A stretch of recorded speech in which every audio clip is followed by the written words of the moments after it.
رمضان قد أهله بالصيام وأطل مصيدا أهلا وخلا ليته في كل حين. رمضان قد أهل بالصيام وأطل مسعدا أهلا وخلا ليته في كل حين.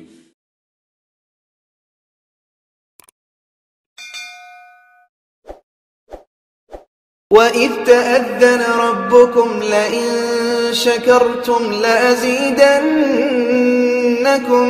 وَلَئِن كَفَرْتُمْ إِنَّ عَذَابِي لَشَدِيدٌ.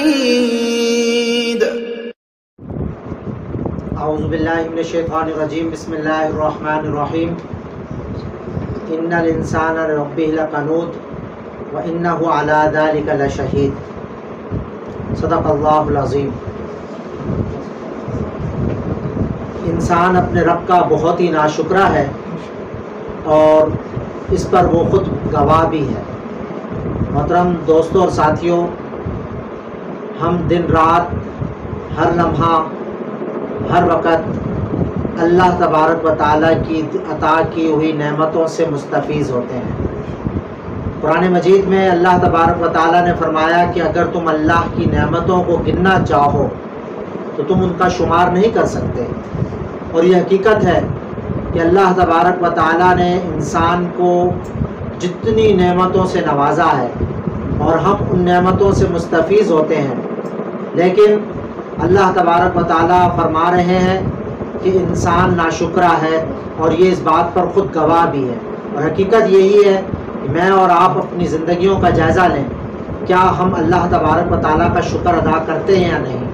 رمضان المبارک کے اسباب میں ایک سبق یہ بھی ہے کہ جو بھی اللہ تبارک و تعالیٰ نے ہمیں نعمتیں عطا کی ہیں ہم ان نعمتوں کا شکر ادا کریں. اور اللہ تبارک و تعالیٰ نے ایک اور مقام پر یہ بات بیان فرمائی ہے کہ وَإِن شَكَرْتُمْ لَأَزِيدَنَّكُمْ، اگر تم شکر ادا کرو گے تو میں تمہیں اور زیادہ دوں گا، اور اگر تم کفران نعمت کرو گے تو یاد رکھو کہ تمہارے رب کا عذاب بہت زیادہ شدید ہے. اللہ تبارک و تعالیٰ کی جو نعمتیں مجھ پر اور آپ کے اوپر ہیں، ان نعمتوں کا شکر ادا کرنے کا بہترین ذریعہ اور طریقہ یہ ہے کہ سب سے پہلے تو یہ کہ اس نعمت کی قدر اپنے دل میں رکھی جائے، یعنی دل سے اس کی قدر کی جائے. جو اللہ تبارک و تعالیٰ نے نعمتیں عطا کی ہمیں اس کی قدر ہونی چاہیے، اس کی قدر و قیمت کا اندازہ ہونا چاہیے. اور دوسرا یہ کہ ہمیں اپنے زبان سے شکر ادا کرنا چاہیے. زبان سے شکر ادا کرنے کا طریقہ یہ ہے کہ جو بھی اللہ تبارک و تعالیٰ نے نعمتیں ہمیں عطا کی ان نعمتوں کا ہم ذکر بھی کریں اور اس کا شکر بھی ادا کریں. اور اس کا شکر ادا کرنے کا یہی طریقہ ہے کہ عمومی طور پر جب ہم سے پوچھا جاتا ہے اور کہا جاتا ہے کیسی طبیعت ہے تو ہم جواب جو دیتے ہیں وہ کہ میں ٹھیک ہوں. یہ بات بھی صحیح ہے، لیکن اچھا یہ ہے بندہ مومن کی زبان میں جواب یہ آتا ہے کہ شکر الحمدللہ، اللہ کا شکر ہے کہ میں ٹھیک ہوں. یعنی ہر حال میں اللہ تبارک و تعالیٰ کا شکر ادا کرنا یہی جو ہے ایک مومن کی شان ہے. اور تیسرا طریقہ یہ ہے کہ میں اپنے عمل کے ذریعے سے عملی طور پر یہ ثابت کروں کہ اللہ تبارک و تعالیٰ نے جو مجھے نعمتیں عطا کی میں ان کا صحیح استعمال کروں. چیزوں کا صحیح استعمال، نعمت کا صحیح استعمال بھی اللہ تبارک و تعالیٰ کے شکر ادا کرنے کے مترادف ہے. یعنی ہمیں چاہیے کہ جو چیز اللہ تبارک و تعالیٰ نے مجھے عطا کی، یہ آنکھ اللہ نے عطا کی، اس کا میں صحیح استعمال کروں. یہ زبان اللہ تبارک و تعالیٰ نے مجھے عطا کی، میں اس کا صحیح اور ٹھیک استعمال کروں. اللہ کے احکامات کا اس کو پابند بناؤں. اسی طریقے سے جتنی بھی نعمتیں ہیں، اور علماء کرام نے یہ بھی بات لکھی ہے کہ جو چیز دی گئی اس کا صحیح مقدار میں اس کا خرچ کرنا اور اس کا صحیح مقدار میں اس کو مینیج کرنا، جس کو مینجمنٹ کہا جاتا ہے. در حقیقت مینجمنٹ بھی جو ہے یہ اللہ تبارک و تعالیٰ کا شکر ہے کہ ایک چیز اللہ تبارک و تعالیٰ نے مجھے عطا کی ہے تو میں نہ زیادہ اس کو بہت زیادہ اس کا جو ویسٹ کروں، نہ بہت زیادہ اس کے اندر کنجوسی کروں، بلکہ میانہ روی اختیار کروں، بہترین انداز میں اس کا خرچ کروں. جس چیز کو جس جگہ رکھنا ہے اس جگہ اس کو رکھوں، جس کو جو مقام دینا ہے اس کو وہ مقام دوں.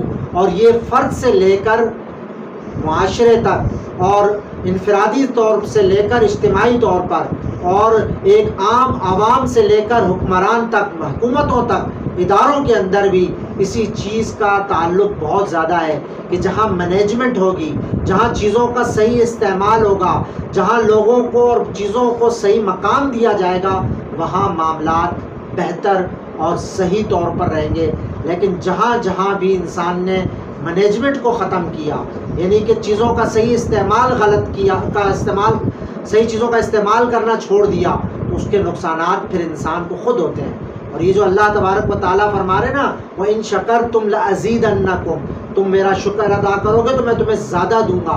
اس کی وجہ بھی یہی ہے کہ مینجمنٹ کے اندر وقت ہو، سرمایہ ہو یا وسائل ہوں، ان تینوں کا صحیح استعمال، اس کا اندر برکت آ جاتی ہے، اور ان کا غلط استعمال کے نتیجے میں انسان خود نقصان اٹھاتا ہے۔ اور نبی اکرم صلی اللہ علیہ وآلہ وسلم نے ایک اور مقام پر یہ بات بیان فرمائی کہ بندہ مومن کے تو مزے ہیں، یعنی جب اللہ تبارک و تعالیٰ اس کو عطا کرتے ہیں تو وہ شکر ادا کرتا ہے، اور جب اللہ تبارک و تعالیٰ اس سے چھین لیتے ہیں تو وہ صبر کرتا ہے، یعنی وہ صابر بھی بنتا ہے اور شاکر بھی بنتا ہے۔ اور یہ دونوں صفتیں بندہ مومن کی ہیں، اور ان دونوں صفتوں کے اپنانے کے نتیجے میں انسان کی زندگی کے اندر بہتری آتی ہے۔